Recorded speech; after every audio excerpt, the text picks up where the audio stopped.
Okay, thank you very much, Danielle, and thank you to Iris for the invitation. This is a huge privilege. Seismic event location is something that I've been interested in for many different kinds of sources and different kinds of events. And on the screen in front, there are two images of two slightly different scenarios. And on the right is the North Korean nuclear test site, which has had a lot of attention recently, and to talk about what we can and maybe cannot say about locations of these nuclear explosions. And on the left is the aftershocks from the October 2005 Kashmir earthquake. And these are just two examples where I've been very interested in how better we can locate them than our models would suggest. When putting this talk together, I was absolutely shocked to find that the late Alan Douglas's paper, Joint Epicenter Determination, was 50 years old in the summer. And I just post a little clip of it on the right-hand side of the screen just to show you what a paper from Nature looked like 50 years ago. And it's a very, very simple paper, but it's of enormous importance. And the reason for that is that this paper is essentially telling us that we are aware that there's bias when we're trying to locate a seismic event using arrival times at different stations. But if we locate two or more events together, then the bias for any given station can be accounted for and accommodated. And this, in a sense, forms the basis for all of the methods we have for what I think of as contextual location. So we need three things essentially to locate seismic events. Number one is obviously the data, the waveforms and the arrival peaks, etc. But secondly, we need a velocity model. And just going down on this list, I sort of show a history of the previous century of how our 1D dimensional layered velocity models of the Earth's structure improved. At the bottom in 1995, we come to this model called AK135, which is essentially still the benchmark model for the one-dimensional structure of the Earth. And I suspect it's not actually going to be improved, because I think the biggest challenge is characterizing the three-dimensional structure. And of course, as a lot of deep Earth people will know, that there are many different kinds of models for three-dimensional structure, but I list a couple here, just the ones that are well known in the nuclear explosion monitoring community: SALSA 3D, the Lawrence Livermore 3D Earth model, and then what we call RSTT, regional seismic travel times, which is a sort of an approximation of a 3D model for regional travel times, which are usually the most problematic. So these improvements in velocity models go a long way to reduce uncertainty in event location. And of course, finally, there's the method that we apply. There are many sort of different procedures that we can apply in our algorithms for event location. For example, source station correction terms, which we can either impose if we know that the model to some station is deficient. A lot in microseismic and sort of smaller scale problems, we have very, very, very complicated velocity structures, for example, in mines or reservoir systems. And it's usually necessary to pre-calculate three-dimensional travel times, and then we can sort of do grid searches or migration to do a sort of brute force location of events. There's a family of differential methods, which includes double differences and to some extent the sort of joint epicenter determination kind of things. And at the top here, I've included what we call pattern recognition, or what I think of as stamp collecting, which is not sort of event location as such. But if you have a seismic event, for example, in a reservoir or a geothermal field, which is recorded by only one or two instruments, there's probably not enough information in your seismic data to be able to say it was at this location. But what might often happen is, even though we only have 2 or 3 seismograms, you can say, well, we don't know where it was, but we know that the waveforms are almost identical to this other event, which we have located well. And in this way, we can use characteristics of the seismograms to sort of locate them, just putting them in context. And finally, which is probably what I'll be talking most about, is this sort of probabilistic approach, which I think is one of the most promising approaches in modern seismology. One region of great interest to me, partly because of my location, is the European Arctic, and this is, and you see on this map, is the spreading mid-Atlantic ridge north of Jan Mayen and beyond Svalbard. My good friend Oyvind Engen did a fantastic study about 15 years ago, combining different kinds of geophysical data sets, gravity, electromagnetic, seismic, and so on, to try and get as accurate as possible a picture of the seismicity along here. But at the time he did it, he was considering only seismic events up to 1998. And so nearly all the events you see on this map are recorded only teleseismically. You know, very sort of few regional arrivals. But in the time since 1998, there's been an enormous expansion of an improvement of the seismic network in this sort of sparse region. There's been upgrades to the stations on Svalbard and on the islands and far north of Norway. And in Greenland, the GLISTEN, or Greenland Ice Sheet Monitoring Network, has resulted in a huge improvement in the quality and availability of data. And I was very curious to see how much we could improve the appearance of this, of how clustered the seismicity along the ridge is. Another big development since 1998 is the CTBTO network, the International Monitoring System. And this fantastic seismic network consists predominantly of seismic arrays, which give you better steering, better signal-to-noise ratio, etc. And I don't think there's a single part of the world which has sort of better azimuthal coverage from IMS seismic arrays than the Mid-Atlantic ridge. And so I wanted to sort of combine these regional and these teleseismic readings to try and really nail down the locations of these events as well as we could. Here we see 3 different existing catalogues. On the first plot here, we see the catalogue from the International Seismological Centre, which is a sort of mother of bulletins, if you like. They take readings from all the data centres and put them together and make a sort of super event bulletin. On the second one is the reviewed event bulletin of the CTBTO.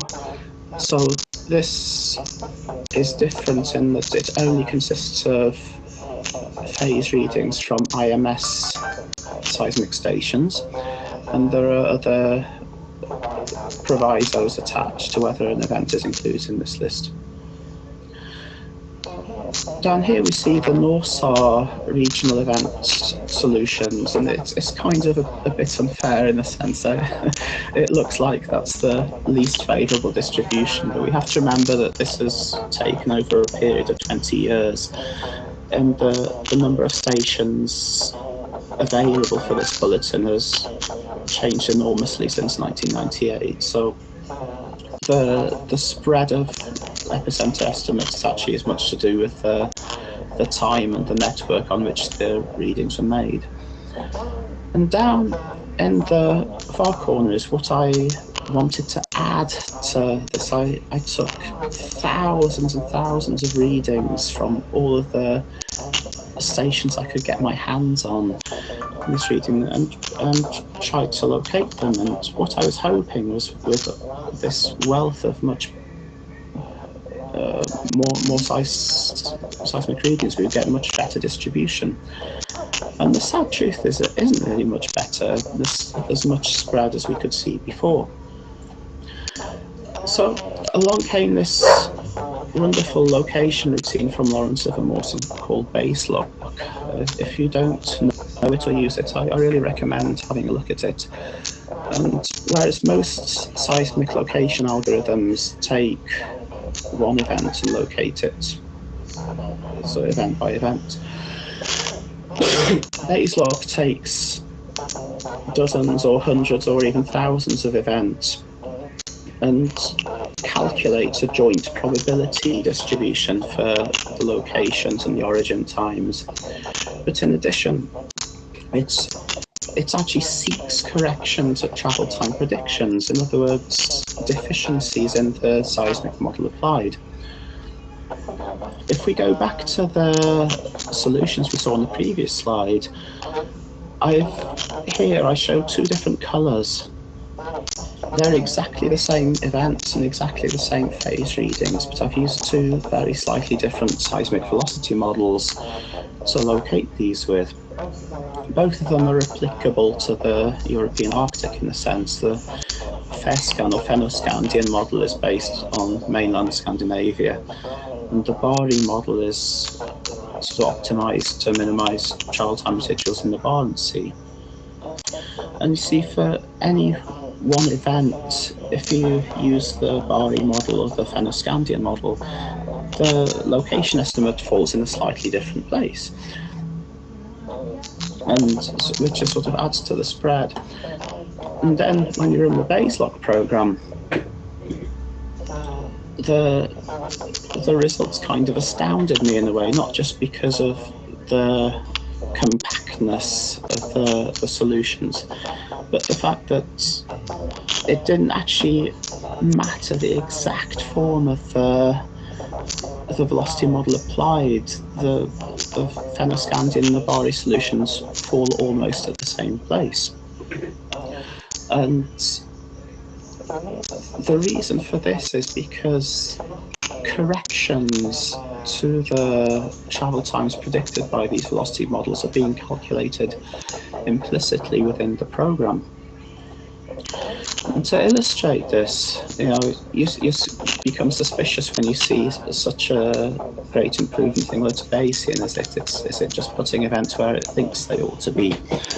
If we do a little experiment and take each one of these earthquakes and sort of origin, lot long, depth, and then just calculate the travel time according to the applied model out to the KBS station for the first P arrival. The colour of each of these symbols represents the residual. So if you have a blue symbol, it means that the arrival came a little bit earlier than you thought it would, and if it's red, it meant it came a bit later. And you see that for any different event, when we solve the earthquake location problem event by event, there's a huge variation in this residual for this particular phase, KBS. And for the two different models, we see very different distributions. See a symbol may be blue in one model and red in the other. Then if we look at the same quantity when using the results from Baselock, we see that these residuals calculated exactly the same data set, it's the same event, the same arrival times. But you see there's an absolutely beautiful, smooth change in this residual, which is essentially a correction to the applied velocity model. And you even see a couple of outliers up here and a few bright blue spots. And you can actually see in this plot that these are very, very likely to be outliers. Whereas in the plot to the left, where we'd located the events one by one, they're not outliers because these are quite typical, and we see that there's up to several seconds anomaly for some phases. If we look at the next plot, we can also, just considering 3 different stations, either the first P arrival, so it's the Hornston station, and the Spitz, and then the S-wave arrival at Spitz. And we see these distributions of travel time corrections that Baselock has come up with, changing from station to station. So the program is sort of implicitly calculating or calibrating the corrections that need to be applied to this velocity model to make the set of events fit with all the available data in all directions. So, and in this way, the group at Livermore in particular have been most of their work on improving the 3D model structures done exactly in this way, by running Baselock and finding high quality solutions and then tracing back and finding out how the model is deficient. One of the key seismic stations in this region is the Spitz array. It's a very small aperture seismic array on Svalbard. A very powerful station for monitoring low magnitude events in the European Arctic. But it was understood very soon after the array came into operation in the early 1990s that the back azimuth, the direction from which a wave came from, was very, very dependent upon the measurement you got for a given incoming wave was not particularly faithful to the actual direction. There was just a bias applied. So if you have an event which actually comes from 270 degrees, i.e. due west of the array, it looks as if it comes from much further south. And this is something that we need to calibrate for or account for when we locate events. And this was understood very, very early on. It applies to very many seismic arrays. And so then we bring on board one of these, what I call stamp collecting methods or pattern recognitions, and this is what we call empirical match field processing, where we just simply take the first P arrival across this array, and we see in this plot the estimate of the direction of arrival at the array that we would get by doing classical frequency wave number analysis. It looks to come down from this direction, but by taking the event locations that we already have and simply comparing the phase shifts over the seismic array with the phase shifts recorded for every previous event, it's very clear that the actual direction of the incoming wave is from a different place. And so in this way we can probably further improve event locations, those that use directional estimates on seismic arrays. Just take another view of this plot where you have the azimuthal estimation as a function of the back azimuth. When we do the purely empirical measurements, there's still quite a bit of spread, and this is due to the fact that it's a small aperture array, so the resolution is somewhat limited. But the bias is gone, and this is very important in sort of making high quality estimates with a very limited number of regional phases, which will be the case for smaller seismic events. Okay, moving to Central Asia, and the October 8, 2005 Kashmir earthquake was one of the most horrific earthquakes I remember from the start of my career in seismology.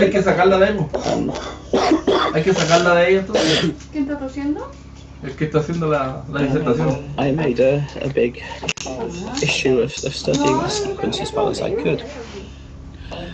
And the event bulletins confused me quite a bit. And we had the regional event bulletin and the bulletin of the international seismological centre also, you see lots of sort of specs in the top of the plot. And these are, for example, single array locations provided by the Kazakhstan National Data Centre. So there's very different conditions associated with the locations of each of these. But there was a lot of data from regional stations which wasn't included in any of these bulletins, and I wanted to understand how much we could improve locations by exploiting these. For example, if you look for the Nilor station, and it doesn't appear in either of these bulletins, whereas it's by far the closest to the open stations at the time. This earthquake was unfortunate with respect to the available sort of open seismic data. On the left, you see what the IMS looked like in 2005. So a lot of key stations that we take for granted now weren't in operation. On the right, we see basically every bit of data I've been able to get my hands on for this sequence. IRIS have a wonderful data repository which has a lot of stuff here. For example, what's called the MAMAS profile, absolutely incredible signals from these events.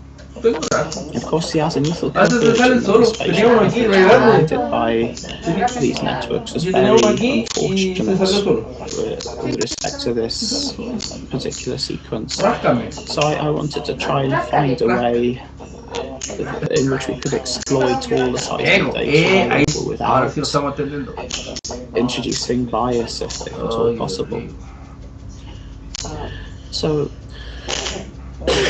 we devised a system to basically take every single station which had recorded this sequence well and optimize the seismic traces for arrivals from events at the site. We see sort of characteristic traces, seismograms, and the paper which came out this year sort of explains how we sort and automatically characterize all these arrivals. Giving the output to the baselock program was an absolute revelation. I did several different attempts. These two huge clouds which we see in the existing bulletin sort of resolve into very nice structures with very, very fine dividing lines, and sort of as a strand going off from the middle into the Kashmir Basin and another strand up here. It's a completely different sort of spatial image that we get when we reanalyze the data in a way which the deviations from the apparent velocity models can be incorporated. And we see here, just to emphasize the problems with this huge quantity of regional data with quite anomalous travel times. We're talking several seconds travel time anomaly from the AK135 model.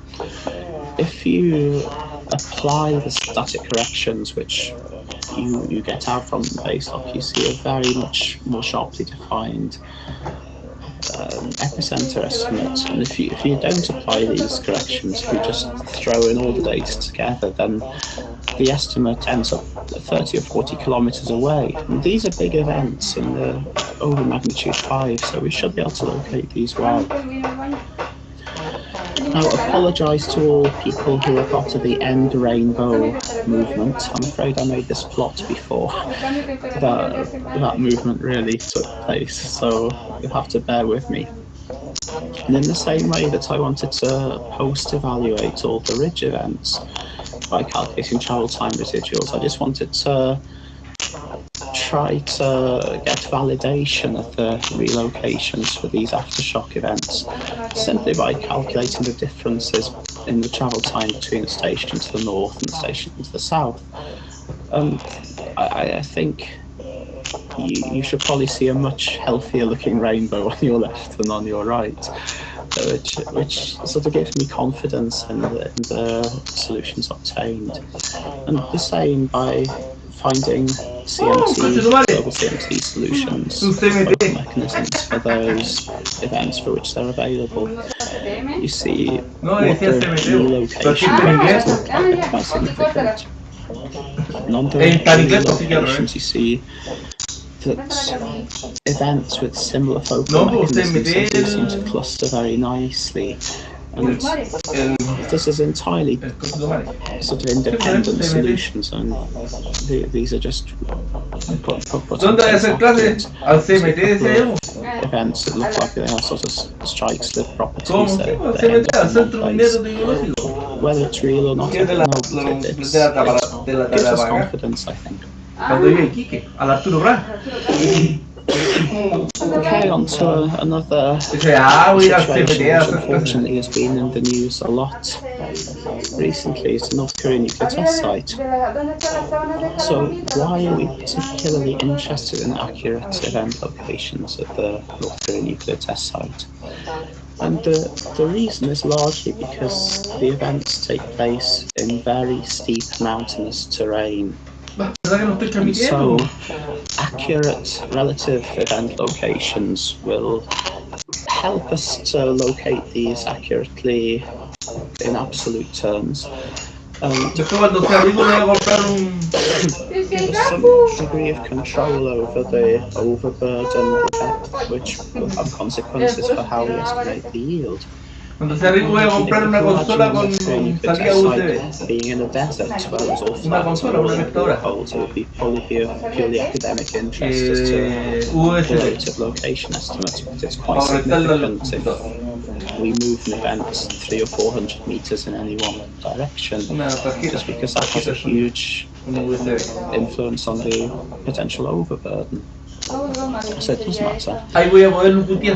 Now, the second declared North Korean nuclear test happened in May 2009, and of course seismologists were very quick to jump on this to try to locate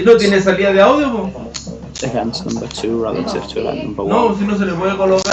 This location using this network in Japan and South Korea and China was published by Wen and Long. Seismological research letters in 2010, and they got a distance of about 2.5 kilometers. At the same time, Neil Selby from AW Blacknest in the UK, he did a similar location estimate using only a small number of IMS seismic array stations. And he got a distance of 1.8 kilometers in a sort of similar direction. And I told people I'm not happy with this, they should be the same, and people say, well, isn't it close enough? Isn't it good enough? But as the tests continued in 2013 and January 2016, the pattern was absolutely consistent every single time, that if you use stations in Japan or South Korea or China, you would get a much longer distance than if you used a teleseismic network. And so I wanted to get to the bottom of it.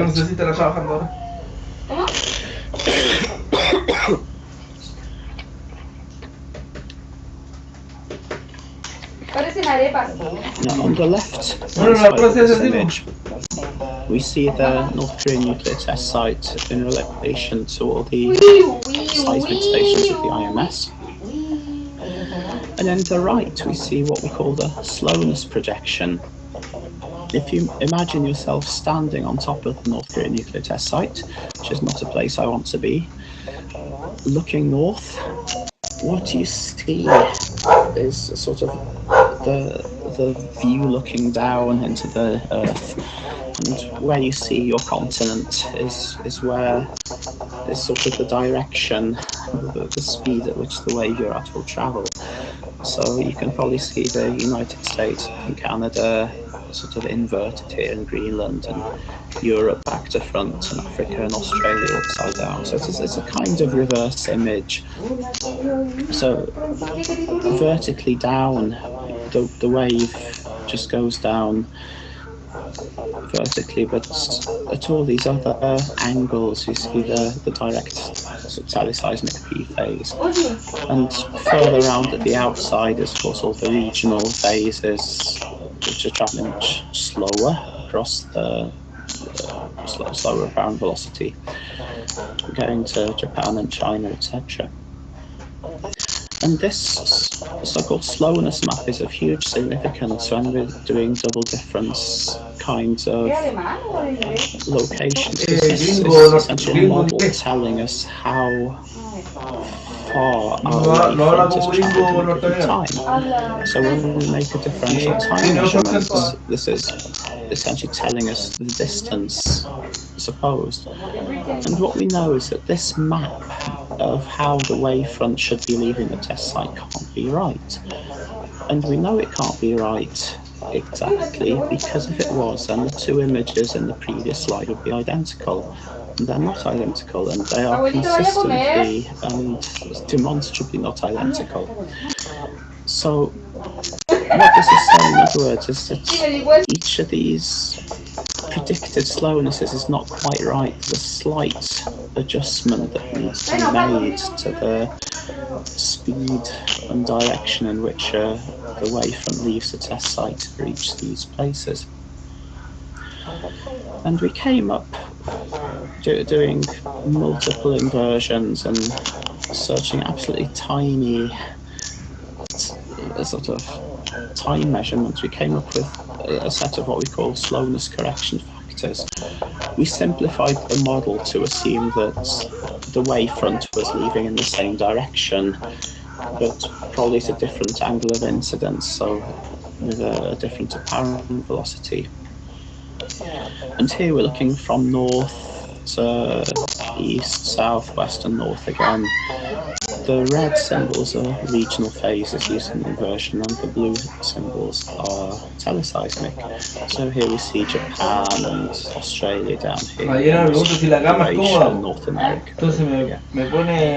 And what's essentially saying that on one part of the test site, on the southern side, if you slow the waves leaving down somewhat, or more likely change the angle at which they're leaving the test site, and looking north towards Europe and Central Asia, they're probably going slightly faster than you think they are.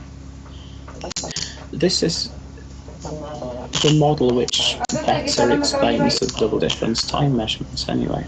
De cómo se miden los temblores, las distancias y la matemáticas sort of adjustments to the velocidades, cómo miden las velocities for the wavefronts leaving the array. Y los métodos que usan para medir.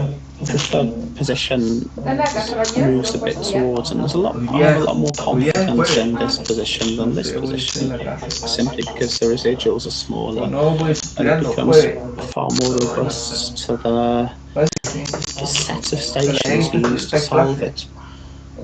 And sadly, the North Koreans are doing more explosions faster than I'm able to update the plot, so this is the one that shortly after January 2016, which time there have been only 4 explosions. And keeping the explosion in May 2009 fixed, I wanted to locate each of the other explosions relative to this test using different data sets. And we're essentially reproducing the results of Wen and Long and Selby. This is the Wen and Long results. I'm using only stations in the regional distances. And it ends up significantly further, so 800-900 meters further away than if you use teleseismic only. But then when you apply these slowness corrections, the changes to the apparent velocity for the wave moving, they almost fall on top of each other, and become No, much more pues eso no robust. es Conde, no es Conde. In what sense does this ¿Cómo make se llama? sense? No, si Is Conde va it de. sensible to think that this is actually happening at the Tipo. test site? Y esta, ¿cómo I se would llama? argue from the perspective of San an Martín. array seismologist, well, yes, it is. We see this very, very often. And this is for the Spitz array that we were looking at in the first example. Es San If you Martín. have San Martín, ¿cómo a es tú? P wave arriving from an event at a regional distance Sí, due south, ahí, it will en la arrive with esquina a contraria de los velocity pavos. of between 4 and 5.5 kilometers per second, which is very, very slow relative to the assumed upper mantle velocity. And yet if you have an event from the same distance from the northwest, it's arriving with 15 to 20 kilometers per second. It looks like it's a teleseismic phase. And it was demonstrated in the late 1960s that if you simply put a dipping layer under a seismic array, you will see this kind of sinusoidal behavior with both azimuthal and slowness deviations. And we've observed this for almost every seismic array on Earth to greater or lesser degrees. So I think it's kind of obvious that we should anticipate a similar kind of behavior if we're performing sort of double difference type locations. You would never want to locate an event near to Svalbard using a slowness estimate from the Spitz array without performing this correction. And if you're unhappy doing that, you should be equally unhappy doing a double difference calculation from the Korean test using a layered model. It's exactly the same that applies. Now in the 1960s and 70s, there was this absolutely fantastic array in Montana called Larsa. Unfortunately, it was taken away in 1978, although if anybody who uses the IRIS DMC, they will know a station called LAO in the US network, and that's the middle of this array, which has been reinstated. But Larsa was a fantastic array just because we had lots of small aperture arrays right next to each other, and these arrays give us a very good idea of how the wavefront changes over the array. I'm very happy to Paul Earle, who's now with the USGS, because he read lots and lots of tapes from the Larsa array for his PhD about 20 years ago, I guess, and put them out for the world to share, which I'm eternally grateful for. And here we see wavefronts on these two central subarrays of the Larsa array from the Aleutian chains. So we see on this sort of slowness grid the point at which the model says that the wavefront will come from.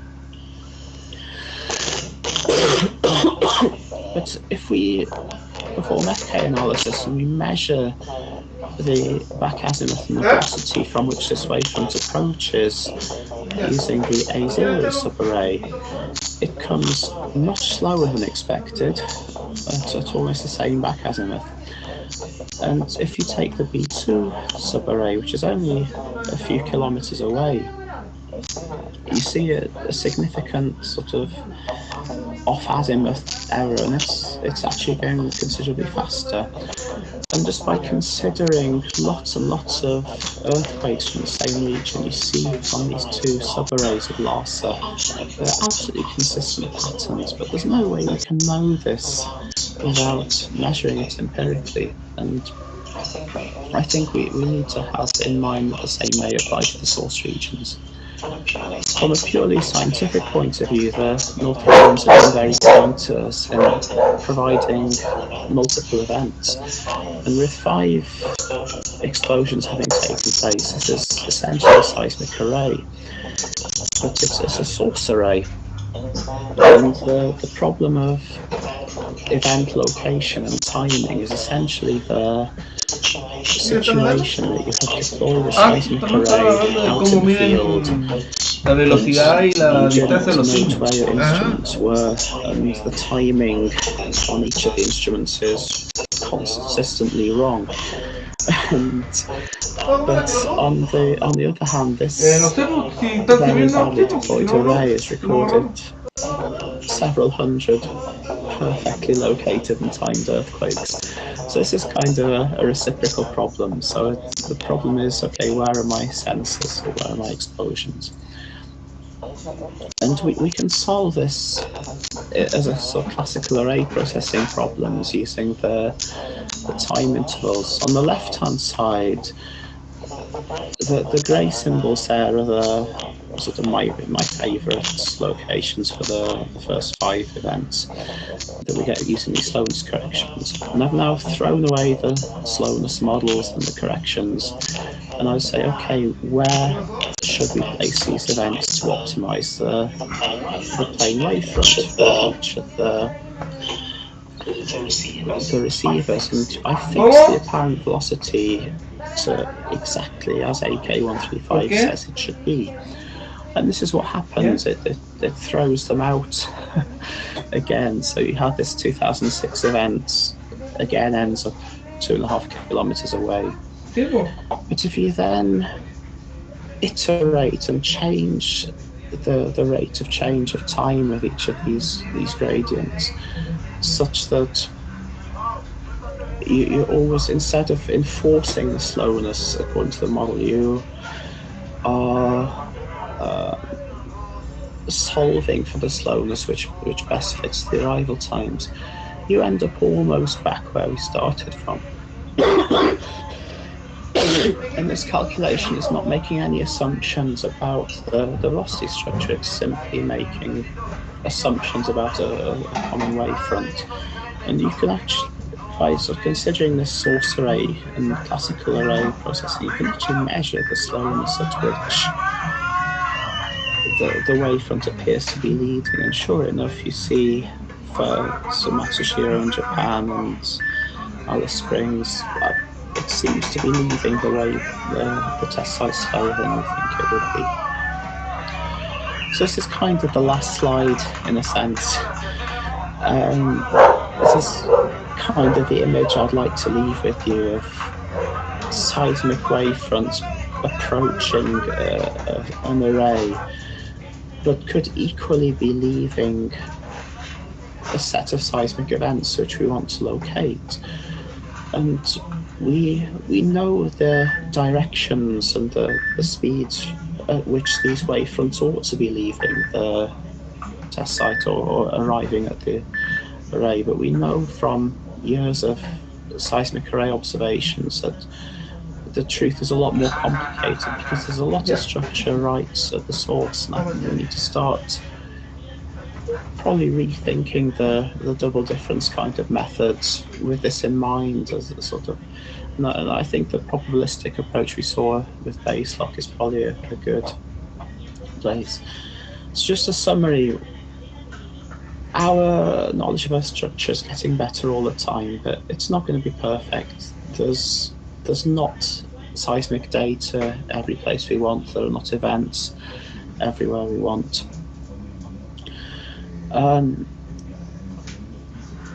I think we can significantly improve seismic event location estimates without necessarily needing to improve the velocity greatly if we're able to account for and mitigate the biases.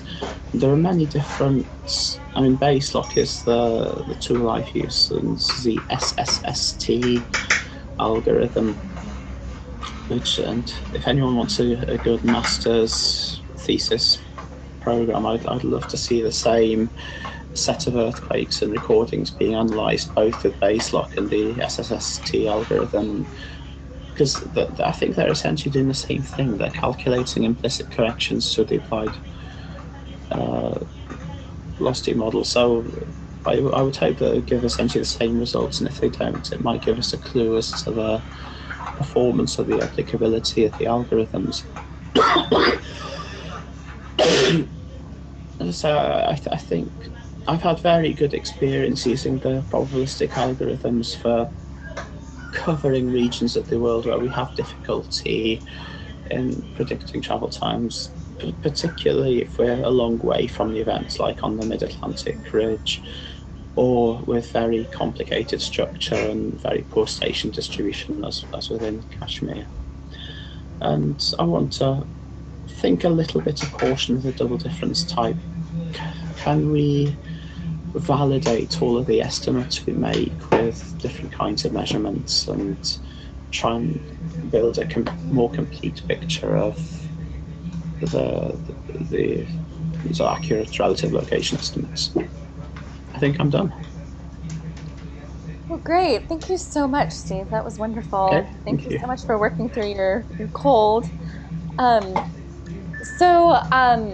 As people are writing their questions into the question control panel, I just had a question to follow up about the North Korea events, mainly because I know that you talked like that these events would be happening so frequent with relative frequency that you haven't been able to update those plots. But I know that you had mentioned that this last event was particularly problematic to locate. Could you explain the reasons why it's been the case?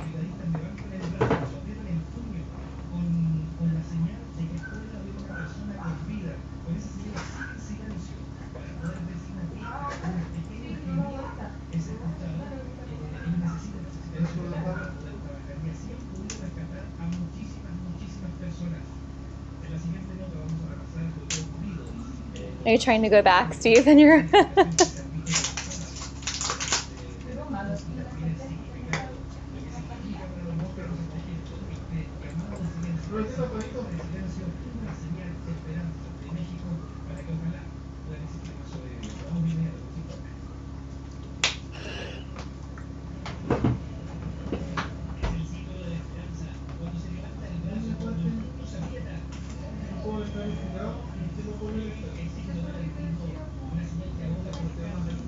Are you having trouble, Steve?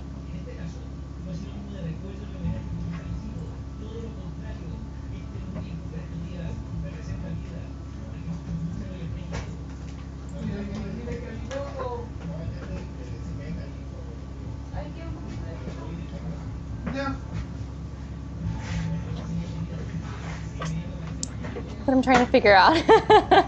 Thanks, Bill. So Bill asked if we lost the phone call. I'm not sure because it's all been through the web, so I might just be stuck on the web. But also, if you have any questions as we're working on the technical difficulties, please feel free to write them in because I can, at the worst case, print off an Excel spreadsheet for him that he'll be able to get in contact with you directly to answer your questions. So please don't hesitate to let me know. So we'll hold on for another minute, and if it loses out, then I guess we'll be done. And sorry that we won't be able to have a Q&A period.